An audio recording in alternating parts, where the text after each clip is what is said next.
Hello, welcome back to the channel. Are you struggling right now? Did you see something, water coming out of your freezer? Like this? Oh my gracious, it looks like it's been leaking for a while. What's going on? Oh, look here. The seal is not up against. What could that be? Holy smokes! What is going on inside the freezer? The ice is melting. I guess it builds up here and it runs down. Does this look like your freezer? Is this happening to you? What do you think we should do? This is insane. I was wondering why the freezer, you could hear it running like non-stop. Every time I come home from work, you could hear it running. When I leave in the morning and go to work, it is running. Well, you're at the right place, because I'm going to show you how easy it is to fix this yourself. Now you can, if you're one of those that don't have time. I get it. I got a job and I got a family to raise myself. So you can take it to your local appliance store and I'm sure they'd fix it for you and be more than happy to do that. But I can show you how you can save some money, because I don't know what it costs to do that. I found this seal on Amazon. I'll put the link down below, the one I purchased, and I'll show you how to make sure if yours is the same as mine. First thing you want to do is, every freezer comes with a label inside. This here is the model, that big long thing there. That's a serial number. But what I think is always interesting, like when I want to buy another freezer, here's a manufacture date. This one is June of 2014. So this freezer is about 11 years old. So what you'll want to do is you'll take that model, go to the internet, Google, do a Google search of that model and say parts. Mine's a Frigidaire, but don't go by the name that's on the outside of your freezer. Go by the name that's on that label. Like mine says Electrolux.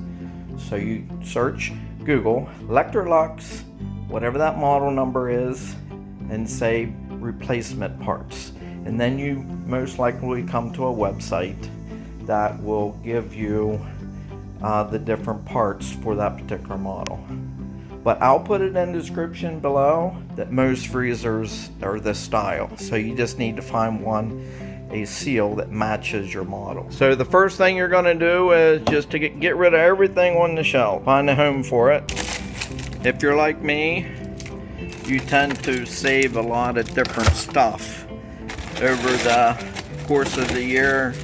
Now this is a great time to just weed out and just throw away stuff that you know it's been in there way too long, and chances are you're not going to eat it anyway. Okay, next thing you're going to do is get to the top of the hinge. You just kind of press up like that, and this cover just pops right off. Now I'm using a little nut driver, but you can use a small socket set such as this. I have a little 1/4 inch drive, and now 3/8 is the size you need. I didn't know where mine was, believe it or not. Somebody used it and put it back. Does that sound familiar in your household? So I grabbed 10mm. It's a little bit sloppy, but it still works. So you take these 2 screws out of the top, lay them there off to the side. There's a little lip here you can pull up on it, and that kind of breaks it loose. Or you can just spin it around like this, out of the way. See, it just comes off like that. The door should be loose. It still has a little bit of suction on it, but you come loose like this, and it comes off, and there's a little hinge. It hangs down below just like the top. Now I just laid it down on a piece of cardboard in the middle of my garage. You can see basically what this looks like. At least mine does before it's replaced. Now some people say they can use a hairdryer to bring this back to life. I don't really want to do that. I just want to fix it right. So now just take a nut driver, Phillips head, and just go around and take them all loose. But before I get into that too much, we want to get the new gasket. It comes all bundled up in a box. That way it's small like this. And you'll want to get it soft. So what I'm going to do is I'm going to put it in my sink.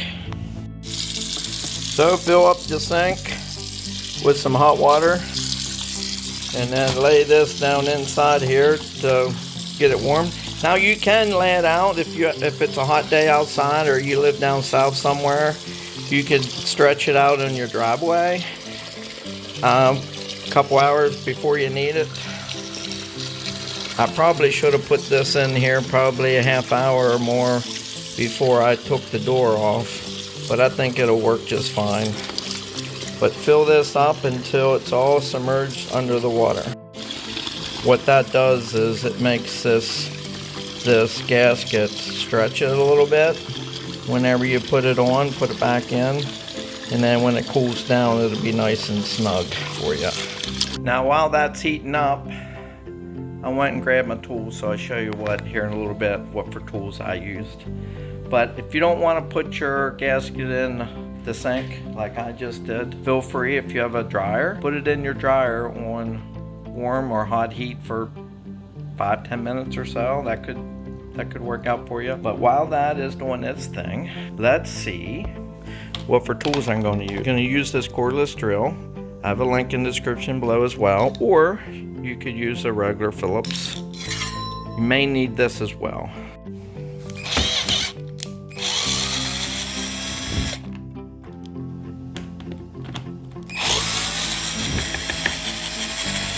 There's one thing I forgot to mention, is I got almost all the screws out. Before I put the seal in the sink to let it heat up, I should have laid it out over top of this door just to make sure I had the right one. Because guess what? I'll be in trouble if I go taking this all apart and the gasket won't fit. Then what? Let's hope that it does. Okay, I pulled all the screws out. Lay them off to the side here. I don't know how it looks like glue. Not sure where that would have come from. But basically you can just pick this up. And it's real easy, it comes right apart. That's what it looks like on the inside. All kinds of ice. Now I'm going to want to get rid of all this. Okay, I have it laid over that way. You can kind of see how the seal looks on here. So if you pull out, the seal just comes right off, and it's just a nice plastic framing like this.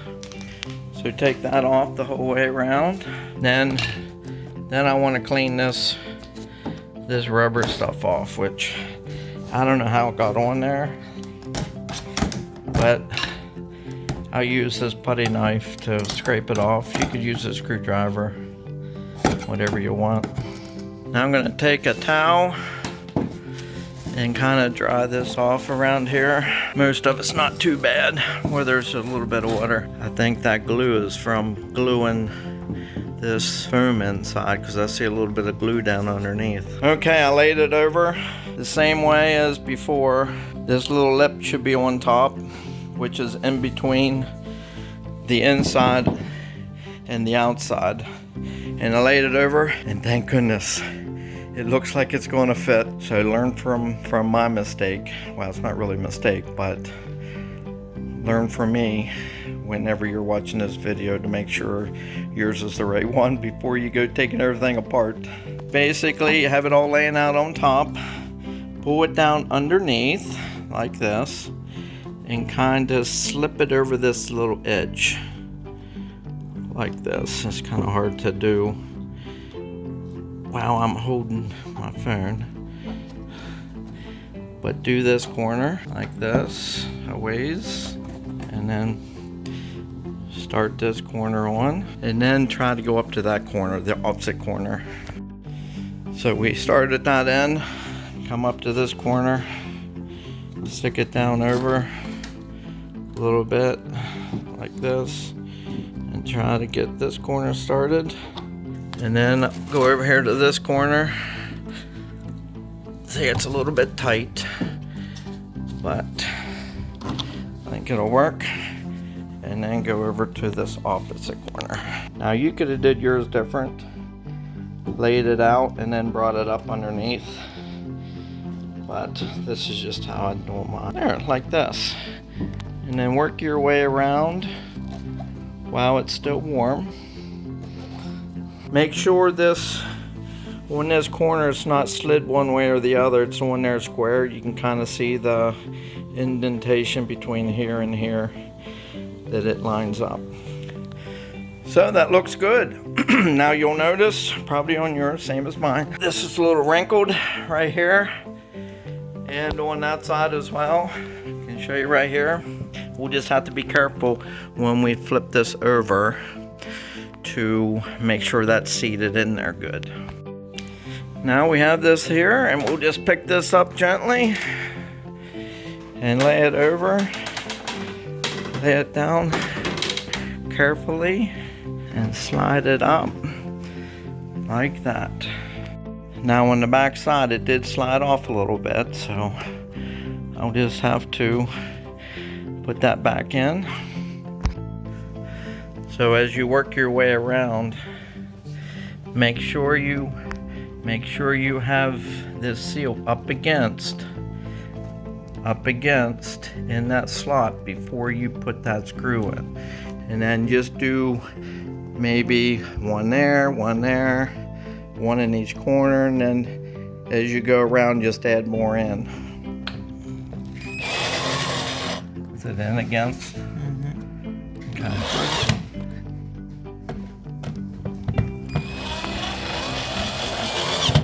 And the last one goes in. If you have any screws left over, that means you missed one. We'll pick it up and carry it over and slip it down over where we put it before. Open and shut the door a little bit while I have a hole up top. Is it down in the hole? No. Okay, so move it to left or right until it pops down in. And then you have it lined up. Now you can see the door here needs to come a little bit to the left so it's flush right here. And up top, then you put the screws in and then tighten down the bolts. Don't tighten them too tight and strip them out, then you'll have a bigger problem. Then we might have to do a video on that, huh? Now we got it all up on here. You can see how it grips on when you open it. See this seal in here has a little magnet that'll go up against this part right here. Now you can kind of see it's tight the whole way around. Or you can look down along the left side. Look here, there's a little bit of a gap. Look down there, it's a little bit of a gap. Now what do? I thought this was gonna fix our problem. Well, it did mostly. But I think what we're gonna do is we're gonna take a break and let it cool down in the freezer, and we'll revisit. So, another project well done. What do you think? I love it when a plan comes together. So if it worked out for you, comment down below if you had any struggles. There is times where the seal don't seal correctly, even with the new one. On the end screen, I'll have a video of how to fix that as well. But until the next time, have yourself a great day.